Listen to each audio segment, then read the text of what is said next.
الحمد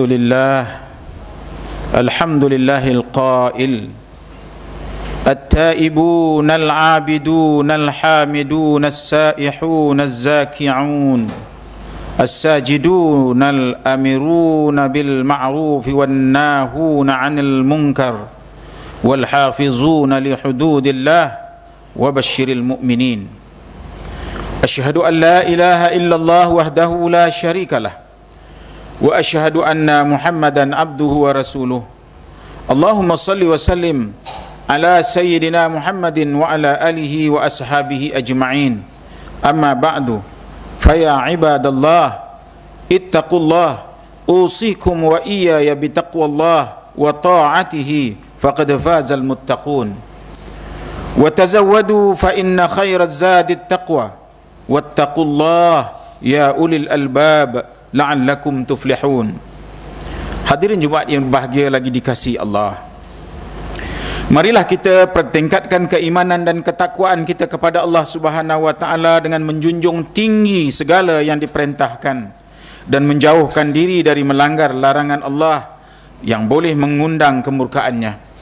Semoga kebahagiaan dan kesejahteraan menaungi hidup kita di dunia dan di akhirat. Member Jumaat hari ini akan membicarakan khutbah bertajuk Paksi Kebenaran. Hadirin yang dikasihi Allah, sebagai Muslim, kehidupan kita adalah berlandaskan syariat yang telah ditetapkan oleh Allah berasaskan kepada akidah, syariah dan akhlak. Namun ada di kalangan kita yang lalai dalam melaksanakan perintah Allah Subhanahu wa taala. Justru Allah Subhanahu wa taala mengutuskan rasul dan dengan tujuan memperingatkan manusia agar kembali mentauhidkan Allah Subhanahu wa taala dan melaksanakan segala titah perintahnya. Tugas para rasul terdahulu kini menjadi tanggungjawab kita sebagai Muslim dalam melaksanakan amar ma'ruf nahi mungkar.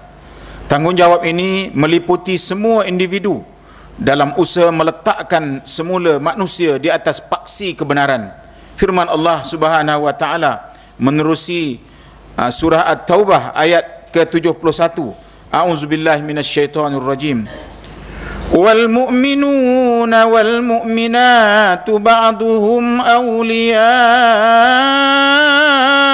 ba'd ya'muruna bil ma'rufi wa yanhauna 'anil munkar wa yuqimuna as-salata wa yu'tuna az-zakata wa yuti'una Allah wa rasulahu ulaika sayarhamuhumullah innallaha azizun hakim. Bermaksud, dan orang-orang yang beriman, lelaki dan perempuan, setengahnya menjadi penolong bagi setengah yang lain, setengahnya menjadi penolong bagi setengah yang lain.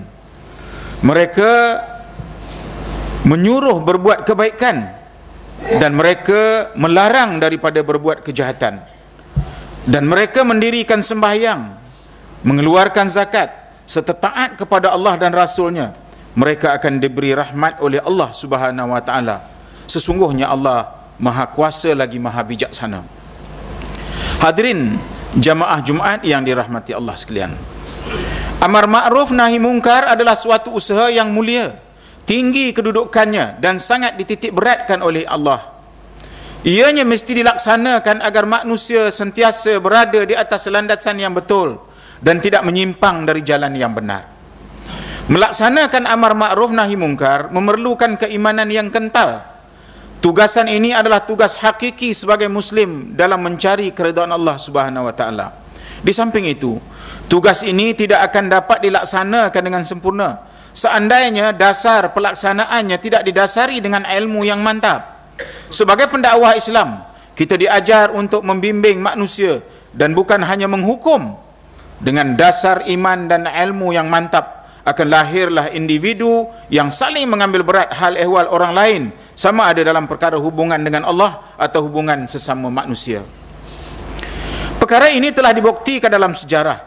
Ketika melaksanakan amar ma'ruf nahi mungkar, Rasul sallallahu alaihi wasallam sendiri mendekati para pemuda yang leka dengan perbuatan yang sia-sia. Baginda menasihatkan mereka agar segera berkahwin. bagi mengelakkan diri dari terjebak ke lembah maksiat, noda dan dosa.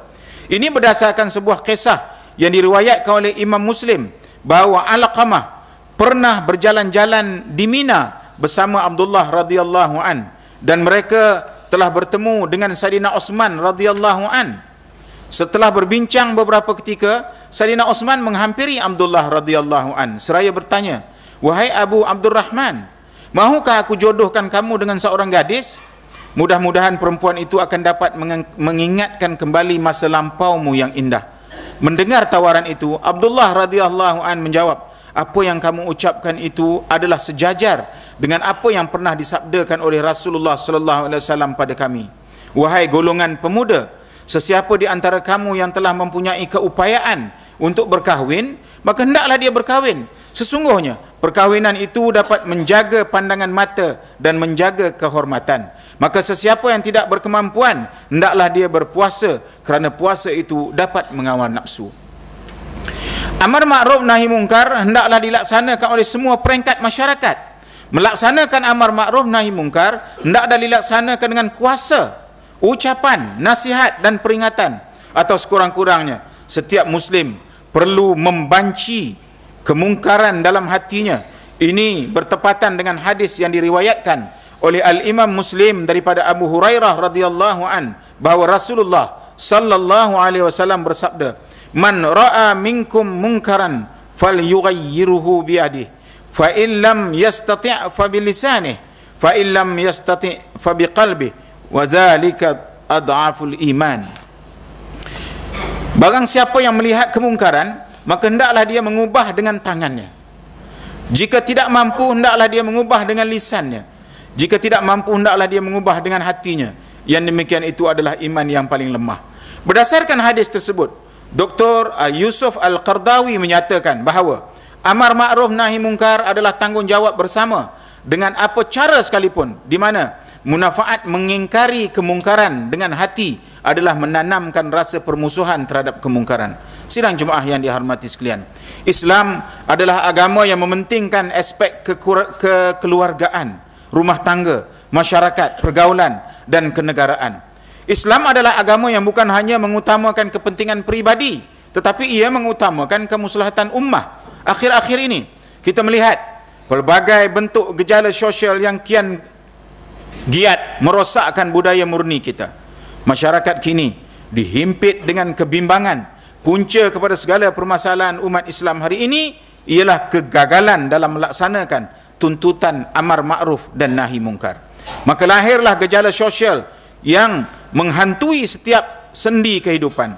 Budaya nahi mungkar tidak lagi menjadi amalan. Orang tua-tua tidak lagi berani menegur kesalahan orang muda, maka bertambahlah kemaksiatan. Allah Subhanahu wa taala telah memberi peringatan bahawa janganlah kita menjadi seperti Bani Israel yang enggan dan engkar dalam melaksanakan tuntutan ini, dan akhirnya mereka dilaknat oleh Allah Subhanahu wa taala menerusi firman-Nya dalam surah Al-Maidah ayat 78 dan 79. A'udzubillahi minasyaitonir rajim. Lu'inal ladzina kafaru min bani Israil ala lisani Dawud wa Isa ibn Maryam dzalika bima asaw wa kanu ya'tadun kanu la yatanahawna 'an munkarin fa'aluhu labi'sa ma kanu yaf'alun. Orang-orang kafir Yahudi dari Bani Israel telah dilaknat di dalam Zabur dan Injil melalui lidah Nabi Daud dan Nabi Isa ibnu Maryam. Yang demikian itu disebabkan mereka menderhaka dan selalu menceroboh. Mereka sentiasa tidak berlarang-larangan sesama sendiri dari perbuatan mungkar, derhaka dan ceroboh yang mereka lakukan. Demi sesungguhnya amatlah buruknya apa yang mereka telah lakukan. Hal ini turut dijelaskan oleh Rasulullah sallallahu alaihi wasallam meneru hadisnya yang diriwayatkan oleh Al-Tirmizi dari Khuzaifah bin Al-Yaman bahawa baginda bersabda, "Wallazi nafsi biyadihi la ta'murunna bil ma'rufi wa la tanhawunna 'anil munkar aw la yushikanna Allahu ay yab'atsa 'alaikum 'iqaban min 'indihi thumma la tad'unnahu fala yastajibu lakum." Demi Tuhan yang jiwa aku di tangannya, hendaklah sekalian kamu melakukan amar ma'ruf dan nahi mungkar. Jika tidak, Allah akan mengirimkan seksa kepada sekalian kamu. Setelah itu, doa kamu tidak akan dimakbulkan Allah. Menggerakkan kerja amar ma'ruf nahi mungkar perlu kepada kerjasama di antara pemimpin, pihak berkuasa agama dan seluruh lapisan rakyat berganding bahu melaksanakannya. Kerana keberkesanan sesuatu perkara yang lebih kepada gerak kerja berjemaah. Perkokohkanlah persaudaraan, perpaduan antara kita. Mudah-mudahan Islam dan umatnya terselamat dari anasir-anasir yang boleh mencemarkan. Sidang Jumaat yang dirahmati Allah Subhanahu wa taala. Kerana itulah khutbah hari ini kita akhiri dengan mari kita sama-sama merenung intipati khutbah ini. Pertama, amar ma'ruf nahi mungkar adalah suatu usaha yang paling mulia, tinggi kedudukannya, sangat dititik beratkan dalam Islam. Kedua, strategi pelaksanaan amar ma'ruf nahi mungkar itu perlu kepada kebijaksanaan, ketegasan dan iltizam yang tinggi. Ketiga, kerja amar ma'ruf nahi mungkar perlu penglibatan semua pihak untuk memastikan usaha ini mencapai matlamatnya. Hadis Rasulullah sallallahu alaihi wasallam yang bermaksud setiap hamba yang diserahkan oleh Allah untuk memimpin rakyatnya, lalu mati dia dalam keadaan menipu rakyat, pada saat dia mati pasti Allah mengharamkan syurga untuknya. Jadi tentulah semua kita ini pemimpin, pemimpin negara, pemimpin negeri, pemimpin daerah, pemimpin kawasan, pemimpin NGO, pemimpin apa juga. Akhirnya kita pemimpin jabatan, dan yang besar sekali ialah kita pemimpin rumah tangga. Oleh kerana itu, hadis ini meliputi keseluruhannya. Barang siapa yang melaksanakan pimpinannya kepada rakyat dan dalam melaksanakan kepimpinannya dia menipu, maka setelah dia mati haram syurga untuknya. Mari kita renungkan hadis ini agar Allah Subhanahu wa taala memberikan taufik dan hidayahnya kepada kita sekalian. Yu'minuna billahi wal yaumil akhir wa ya'muruna bil ma'ruf wa yanhauna 'anil munkar wa yusari'una fil khairati wa ulaika minas salihin wa ma yaf'alu min khairin falan yukfaru wallahu alimun bil muttaqin. Mereka beriman kepada Allah dan hari akhirat dan menyuruh berbuat segala perkara yang baik dan melarang dari segala perkara yang salah, dan mereka pula bersegera pada mengerjakan berbagai-bagai kebajikan. Mereka adalah dia golongan orang-orang yang soleh. Dan apa sahaja kebajikan yang mereka kerjakan, maka mereka tidak sekali-kali akan diingkari atau disekat dari mendapat pahalanya. Dan ingatlah, Allah sentiasa mengetahui akan keadaan orang-orang yang bertakwa. Barakallahu li wa lakum fil Qur'anil azim wa nafa'ani wa iyyakum bima fihi minal ayati wa zikril hakim wa taqabbala minni wa minkum tilawatah innahu huwas sami'ul alim. Aqulu qawli hadza wa astaghfirullahal azim li wa lakum wa lisairil muslimina wal muslimat wal mu'minina wal mu'minat fastaghfiruhu innahu huwal ghafurur rahim.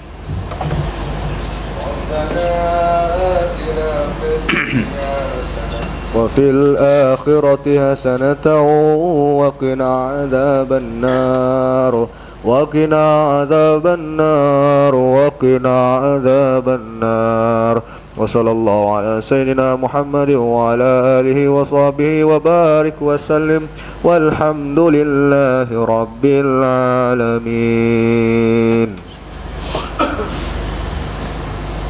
الحمد لله نحمده ونستعينه ونستغفره ونؤمن به ونتوكل عليه ونعوذ بالله من شرور أنفسنا ومن سيئات أعمالنا من يهده الله فلا مضل له ومن يضلل فلا هادي له أشهد أن لا إله إلا الله وحده لا شريك له وأشهد أن سيدنا محمدا عبده ورسوله سيد الخلائق والبشر أما بعد فيا عباد الله اتقوا الله وكونوا مع الصادقين واعلموا أن الله سبحانه وتعالى أمركم بأمر بدأ فيه بنفسه وثنى بملائكته المسبحة بقدسه فقال الله تعالى مخبرا وآمرا إن الله وملائكته يصلون على النبي يا أيها الذين آمنوا صلوا عليه وسلموا تسليما اللهم اللهم صل على سيدنا محمد وعلى آل سيدنا محمد كما صليت على سيدنا إبراهيم وعلى آل سيدنا إبراهيم وبارك على سيدنا محمد وعلى آل سيدنا محمد كما باركت على سيدنا إبراهيم وعلى آل سيدنا إبراهيم في العالمين إنك حميد مجيد.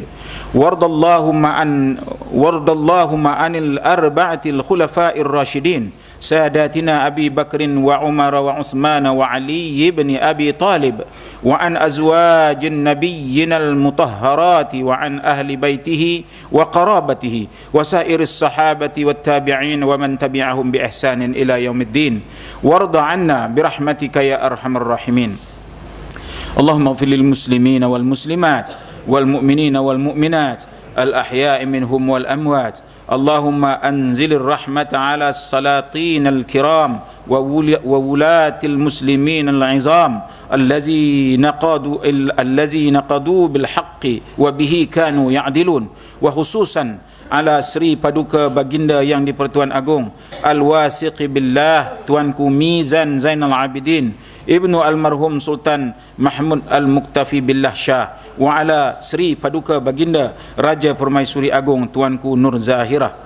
Allahumma atil umrahuma muslihain lil muwazzafin wal ra'iyati wal bilad wa balligh maqasidahuma li tariqil huda wal rashad. Allahumma ja'al Malizia wa sa'ir biladil muslimin tayyibatan aminatan mutma'innah rakhiyah. Rabbana la tuzigh qulubana ba'da iz hadaitana wa hab lana min ladunka rahmah innaka antal wahhab. Rabbana atina fid dunya hasanah wa fil akhirati hasanatan wa qina azaban nar wa qina azaban nar wa qina azaban nar. Rabbana ighfir lana dzunubana wa liwalidina warhamhum kama rabbawna shighara wa li jami'il muslimina wal muslimat wal mu'minina wal mu'minat al ahya'i minhum wal amwat. Ibadallah, innallaha ya'muru bil 'adli wal ihsan wa ita'i dzil qurba wa yanha 'anil fahsya'i wal munkari wal baghi ya'izukum la'allakum tadhakkarun. Fadhkurullaha al-'azima yadhkurkum washkuruhu 'ala ni'amihi yazidkum was'aluhu min fadlihi yu'tikum wa la dzikrullahi akbar wallahu ya'lamu ma tasna'un. Aqimis shalah.